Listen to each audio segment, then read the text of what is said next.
Bhubaneswar BJD रे तेजिला विवाद। BJD कार्यक्रम रे बीजेपी कर्मी उपस्थित को नहीं प्रश्न उठाई बीजेडी दुई तुंग कॉर्पोरेटर। शंख भवन में एभली विशृंखला को नहीं बसिले दुई बीजेडी कॉर्पोरेटर। पूर्वतन मंत्री अशोक पंडा हेले टार्गेट। बीजेपी सदस्यों को अशोक पंडा बैठक को आनिथिबा अभियोग होईछि।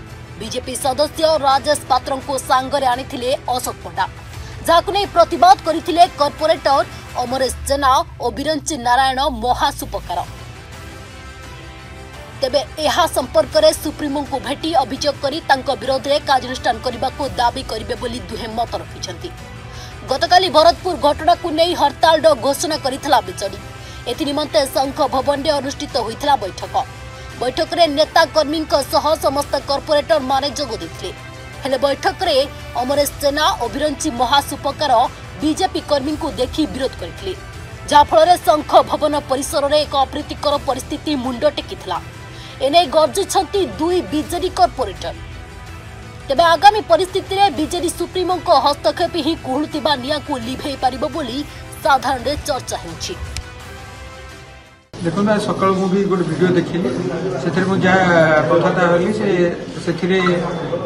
जो पिला जो राजेश पात्र अच्छी बापा ना से गोटे कम करुले दुईटा पिला जहाँ से कथबार्ता होते दुईटा पिला मरी से वीडियो रे जहाँ अच्छी से एम्स चिकित्साधीन थे आमरी हॉस्पिटल आनी आमरी गोटे पिला मरीला बोली जहाँ मुझे सूचना पाइली और आ गोटे पिला लापता भी अच्छी। मु कहना चाहूँ बीजेपी जेहेतु ये पिला काम करुच्ची एठी मुख्यमंत्री भुवनेश्वर रोचंती और तांको दलर गोटे पिला काम कर दुईटा पिला मरी जाउछंती और मुख्यमंत्री की जानी पारु नाहंती। जदि कोरापुट मालकानगिरी रे हुए तो कम जानिबे मु से कथा प्रश्न आपन होचे केमती जानिबे। तो बीजेपी रो कर्मी है कि काम कले कोन लोक मारदेले सेटा कथे माप पाइबे तो ताको तदंत होवा दरकार। वो खंडगिरी थाना ये विषय आड़ू से केस लॉन्च करके आपको तदंत करी दोषी की संगे संगे दंड देवा उचित निहाती उचित। कारण गोटे लेबर गरीब लोक तार कहीं ना सब सरकार थाए सरकार थाए कि सरकार निरदृष्टा गोटे श्रृंखलित सभ्य हिसाब से आम केतवे भी विशृंखलता कार्य करने जो हो हल्ला कथा कहते भूल अच्छी। आम प्रकृत तथ्य जानवा भी दरकार। काली ये कार्यक्रम चलुवा समय आम शुणा पाइलु आम से बैठक भितर भारतीय जनता पार्टी जड़े सभ्य जी कि ये राजेश पात्र बोली युवक से काली सभास्थल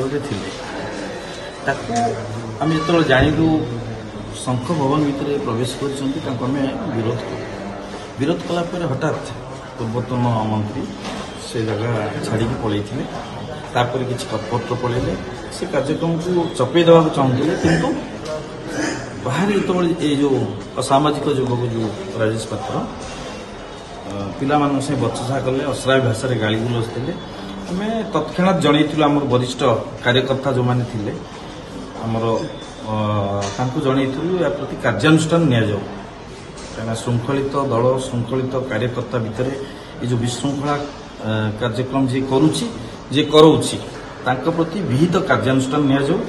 एथरे आमे जानिया पाइलु सामिल अछंती पूर्वतन मंत्री एवं ये युवक दुई जनको पई कठोर कठोर कार्यानुष्ठान नियाजो। दल भी जानिया दरकार, लोक भी जानिया दरकार। जहाँ प्रकृत में चली बाहर जे गंडगोल आमको उठेदेले से वास्तविक तथ्य आम जाने जहाँ कहूँ से सत्य।